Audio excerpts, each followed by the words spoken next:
वर्षभर टिकणारी लाल मिरची पावडर अर्थात लाल तिखट कसं बनवायचं, त्यासाठी कोणत्या प्रकारच्या मिरच्या वापरायच्या, लाल तिखटाला रंग चांगला यावा म्हणून कोणत्या मिरच्यांची निवड करायची, त्याचबरोबर चव चांगली यावी म्हणून कोणते पदार्थ वापरायचे आणि हे लाल तिखट वर्षभर अगदी अळीजाळी न लागता व्यवस्थित राहावं म्हणून कोणता पदार्थ वापरायचा, हे सर्व मी तुम्हाला आजच्या व्हिडिओत दाखवणार आहे।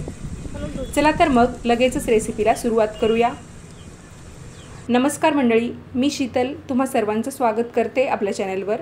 आजची आपली रेसिपी आहे लाल मिरची पावडर अर्थात लाल तिखट। लाल मिरचीची पावडर बनवण्यासाठी इथे 2 किलो तिखट असणाऱ्या सुक्या लाल मिरच्या घेतलेल्या आहेत। या मिरच्या 4 दिवस सकाळी 11 पर्यंतच्या उन्हामध्ये कडक वाळून घेतल्या आणि आता आपण मिरच्यांची देठं काढून टाकतो आहोत। जेव्हा आपल्याला लाल तिखट बनवायचं असतं तेव्हा त्या मिरच्या दिवसभराच्या उन्हामध्ये वाळवायच्या नाहीतर त्या मिरच्यांचा रंग फिकट होत जातो आणि पर्यायाने आपलं लाल तिखटसुद्धा फिक्या रंगाचं बनतं।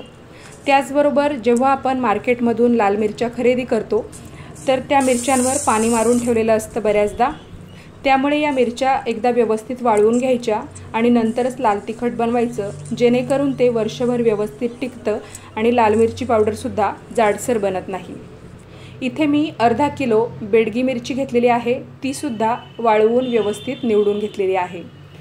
मिरची पावडरला चांगली चव यावी म्हणून 100 ग्रॅम खसखस, 100 ग्रॅम जिरे आणि 100 ग्रॅमपेक्षा थोडासा कमी ओवा मी वापरलेला आहे। 100 ग्रॅम ओव्यामधून 2 ते 3 चमचे ओवा काढून घेतला आणि बाकीचा सर्व ओवा वापरलेला आहे। सर्व पदार्थ मिरच्यांमध्ये व्यवस्थित मिक्स करायचे आणि कांडप मशीनमध्ये दळून आणण्यासाठी द्यायचे। तर इथे तुम्ही बघू शकता मिरची दळण्यासाठी कोणत्या प्रकारचं मशीन वापरलं जातं। तुम्ही जर कमी प्रमाणात लाल तिखट म्हणजेच लाल मिरची पावडर बनवत असाल तर मिक्सरमध्ये सुद्धा ही प्रोसेस करून घेऊ शकता।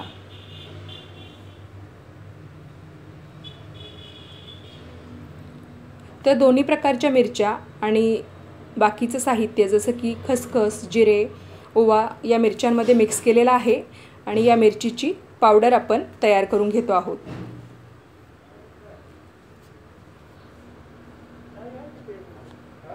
मिरची पावडर बनवून आणल्यानंतर एकदा ती चाळणीवर व्यवस्थित चाळून घ्यायची, जेणेकरून एखाद्या वेळेस जर मिरची पावडर थोडीफार जाड राहिलेली असेल तर जाडसर मिरची पावडर चाळणीवर वरती शिल्लक राहते आणि वरती शिल्लक राहिलेली जाडसर मिरची पावडर आपण मिक्सरमध्ये बारीक करून घेऊ शकतो।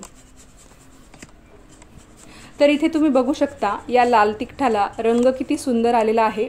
अगदी लालसर रंगाचं हे लाल तिखट तयार झालेलं आहे। हे लाल तिखट वर्षभर व्यवस्थित राहावं म्हणून जेव्हा आपण ते काचेच्या बरणीत किंवा हवाबंद डब्यात स्टोअर करतो तेव्हा यामध्ये हिंगाचे खडे मिक्स करून ठेवायचे, जेणेकरून या लाल तिखटाला अळीजाळी लागणार नाही। तर आय होप तुम्हाला ही रेसिपी आवडली असेल तर नक्की शेअर करा।